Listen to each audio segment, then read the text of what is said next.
Hello friends, welcome to the Archer and Olive channel. My name is Elizabeth and I'm an ambassador this year. You might know me as The Joyful Sojourn on Instagram and YouTube. And if you're not already subscribed to the Archer and Olive channel, please do that because this is such a great place to engage with different creators sharing their love of stationery and specifically Archer and Olive products. Today we are doing a good old-fashioned flip through. I have packed this guy with a ton of different examples for how you can use a notebook with different colored pages. The notebook I'm going to be sharing with you today is from the Summer 2025 quarterly subscription box.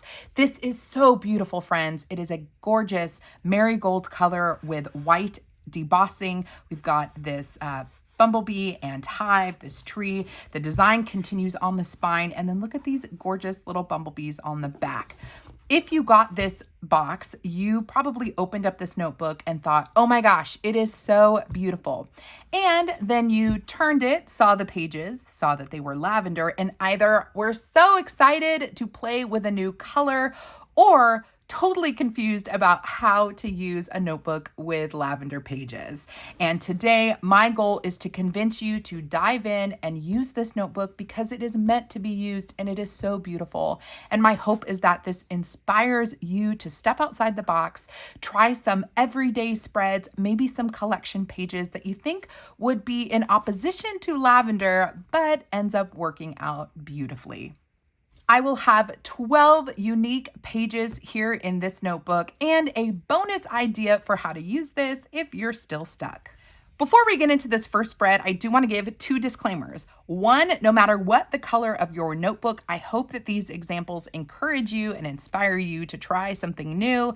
And two, I'm going to use a bunch of different mediums. This first spread is mostly stickers. I know a lot of people love playing with stickers, but some prefer pens and stamps and washi tape and scrap papers. And I'm going to use all of those things in today's video. I just want to make sure that you guys hang in with me and hopefully you'll see a spread here that you like. In this first example, I used dashboard black box stickers to basically create a Tetris spread on the page.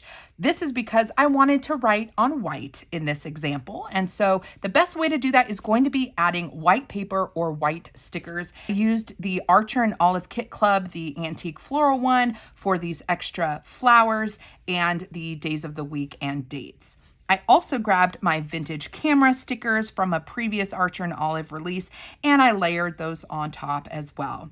I used the Summer 2025 stamp set from that subscription box that this notebook was in, and I put down the month of July. I love the way that this turned out, and I will say the more that you work with the pages, the more that you're in the notebook, the more you forget that the pages are actually lavender. And this is just a beautiful taste of what is to come. So here is our first weekly spread. If you are someone that prefers a vertical layout, I used the long vertical boxes from this Black Boxes sticker book. And this allowed me to create my Monday through Friday with these double verticals. And then I used a traditional vertical box for Saturday and for Sunday. This is also a Kit Club decor situation. This is from the kind of happy camper theme. So I added these camper themed stickers, these fun little quotes, and then this box included the stickers, clear stickers, and so I added some of those down as well. I do want to point out that in both of these examples, there really isn't a lavender color in the stickers. Now, this has maybe a little bit of blue purple, but there's no lavender in any of these stickers. And yet, when you put everything down, it looks really cohesive. So I just love the way that these two pages turned out, and I hope that they encourage you to try a planner spread on these lavender pages.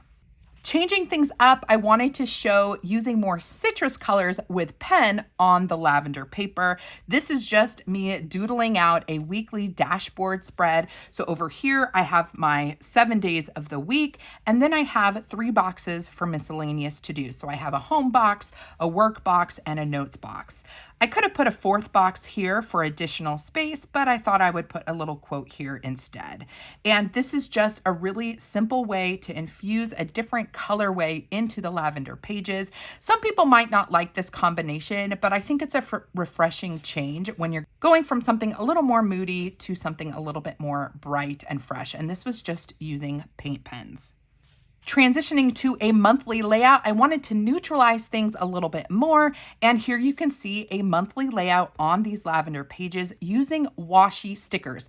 This is something that I wanted to try out for you guys because a lot of folks will choose washi material stickers because they meld in beautifully into white paper. But I wanted to see how it would perform on colored paper. And I gotta say, I'm not mad at it. I actually love the way this looks frosted. So I just took some Musical Notes washi tape and ripped it up and put it all around the page. And this is a beautiful, simple black and white spread, but it happens to be on lavender. I used a stencil for my monthly, and I had an extra row here, which I'm going to split up for step counts for the week and my weight. I weigh myself every Sunday, so I can put that down in this column. And I think this is really lovely. It manages to both be black and white and neutral, but still have a little bit of lavender. And I think this is a really fun way to do a very basic monthly spread. Next thing I want to tackle is seasonal things. Now, you might be looking at lavender pages and thinking, there's no way that this notebook is going to get me into October, November, and December. And I thought that I would give that challenge a go and see how it looks. I love how these turned out. I have two different samples here, so kind of look at them as a one page at a time. On this first example, I have a journaling spread, just a daily journaling spread, very simple. I took a piece of paper from this memo pad. Archer and Olive has a couple of these, and they also have come out with notepads like this in previous sub boxes. These are so fun because they give you a nice, this one's a little bit thicker, but they give you a nice lower GSM paper, so it doesn't add a ton of bulk to your pages. This is the one I used here, and it gives you that nice dot grid. It changes up the color, so if you want to journal on white paper, you can do that.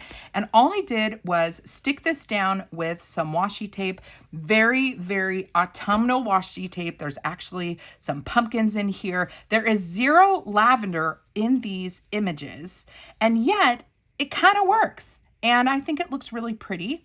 I used a craft paper sticker for October, and I've got that same kind of colorway for Monday and black for the date. And here I've created a simple and clean autumnal journaling spread on lavender paper. Moving over to this side, I wanted to show what a October daily planning page would look like. If I'm creating a daily page, I typically like to have an hourly time block. So here I've created a schedule and I have room for to-dos and notes. The stickers I used here were from the Attic Treasures collection from fall of 2024. Zero purple or lavender in these stickers, but somehow, like I said, they work with the lavender. And I love the way that this turned out. It is academic, it's giving me Harry Potter vibes, and it's on lavender paper. But you kind of start to forget because you're paying more attention to the images on the stickers and what you need to write down. So here you can see two October themed spreads that are fairly neutral on these lavender pages. And I love both of these for daily journaling and for daily planning. Moving from the autumnal colorway to Christmas and the holiday season and away from stickers and papers back to good old-fashioned pen, here are two spreads I created using more Christmassy colors like red and green. On this first side, I created a Christmas wish list and I doodled out Christmas tree with some packages and ornaments up at the top, added some lines for things I might want for Christmas. And then over on this side, I know a lot of people do December dailies or they do more journaling and memory keeping in December. And here is just a mock-up of what a December daily could look like on lavender pages. I created my own boxes with pen, dashed them out because I love a good stitching around my boxes. I didn't have a red that was quite dark enough for mistletoe, but it kind of gives me mistletoe vibes, and string lights up at the top. Both of these are Christmas themed spreads and they are on lavender paper. So I am not adhering to any rules about what colors can and cannot be used on lavender paper. Both of these achieve Christmas for me. And the more that you look at the page, again, the more that you forget that these are purple pages. So I love the way that these turned out. And if you're more of a do-it-yourself Bujo person, you can easily doodle your way through the holiday season on these pages. Now, if it's unlikely that you would want to use lavender pages as a planner or a daily journal or notebook, I want to share with you some creative listing specialty collection pages that you can do on lavender. First, I created a one-a-day kind of gratitude log over here. If you wanted to turn this into a gratitude notebook, I think it's an excellent idea because there's no seasons associated with it. You can just go through and do gratitude or write things that you're grateful for on a daily, a weekly, or a monthly basis. In this example, I just used some pens to create 30 days of gratitude, and it's really clean and simple. I like the way that this turned out, and it's an easy way to add a little bit of creativity into your day. On this side, we have a travel page. Now you could create an entire travel notebook out of this guy, but here I'm just creating a specialty page where I can do a packing list or places I want to visit. And I used the Kit Club that had like the Tuscan theme to it. I love that the papers in the Kit Club are a B6 size because it nestles perfectly inside the A5. So I just glued down the whole sheet down. I didn't cut it. I didn't rip it. Just glued the whole B6 sheet down. I framed it with the washi sample and added these die cuts. You can see a little bit of the lavender peeking out, but really I've totally transformed this page to be Tuscan themed. And this is just a great way to start all over again if you want to neutralize the entire page. So don't neglect the papers in the Kit Club because they really are a great way to transform your colored pages. Everyone loves a collections notebook. It's such a fun way to track and memorialize the things that you're doing every day. And so I wanted to show you what a movies to watch list would look like on lavender paper. This was really simple to make. I just framed out the page. I added alpha stickers up at the top to spell movies to watch, added title, release date, rating, and watched, and added some additional stickers. Here I used some pen to create a little film reel, and we're done. And I have created a nice collections page for movies to watch on lavender paper. Another typical collections page you might see is a to be read list. And this was just a fun way to create a three-dimensional looking book where each page would have a book that I would like to read. In this example, I added star ratings if you wanted to do that. And I think this is really fun. Even though it's on lavender paper, I still could use these colorful pens to make the title pop.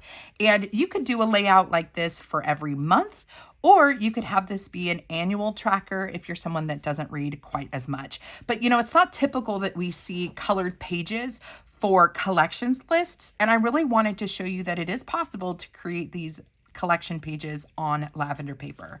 Now, I've showed you 12 different examples of how the lavender pages can be used to create planner pages, journaling pages, collection pages, seasonal pages, and my last example, my bonus 13th example, is using this guy as a swatch book. I am obsessed with swatch books. If you have not started one yet, please do that. And if you don't know how to use the lavender pages, please consider using this notebook for swatches. Here I swatched down the winter collection stamps, and it's not a perfect impression because of the method that I use for swatching. I lay the whole piece of acetate down at the same time just to create an image good enough for me to know what was in these samples. But if you don't want to use this for planning or for creative listing or for collections, consider using this as a swatch book for your Archer and Olive collection. You can do it with stamps, you can do it with washi tape, you can use it for pens. But get down your collection and then have fun flipping through and shopping your own stash. Now, the absolute last case scenario, in my opinion, if you love this cover and you do not love the lavender pages and you're like, Elizabeth, I just can't get behind it, then you can go on the grand adventure of actually rebinding this book with different pages. Now, I'm not going to do that in this video, but I did want to show you that it is very easy to separate your notebook from the hardbound cover, okay? If you split here and split here, you can actually take the entire guts out and then watch tutorials from book binder experts to basically separate another Archer and Olive notebook and then reconnect it to this cover. Just make sure that you are careful. Make sure that you use an Archer and Olive notebook that has the same number of pages in it as this one, which is pretty standard. All of the A5 notebooks, for the most part, have the same number of pages, but then you would just insert the new guts inside and bind it all together. So if you wanted to take on that project, you could do that, and it might be something I do in the future, but I wanted to see how easy it was to take this out, and you can do that. Make sure not to waste this paper though. This is delicious lavender 160 GSM paper, and I would keep this for notes. I would keep it for ripping up and doing junk journaling. So there are plenty of uses that you can get from this lavender paper, even if you want to separate it from this cover. I hope this video gave you some creative inspiration for your colored page notebooks and just notebooks in general. If you have any questions, leave them down in the comments section. And if you want to hang out with me, you can find me at The Joyful Sojourn on Instagram and YouTube. You can also support me by using the code JOYFUL10 at checkout over at Archer and Olive. That'll save you 10% off of your purchase on everything on the site except for these subscription boxes. And make sure that you are subscribed to the Archer and Olive channel so you can hang out with me again and all of my friends on the Ambassador team. We'll see you guys in the next one. Bye.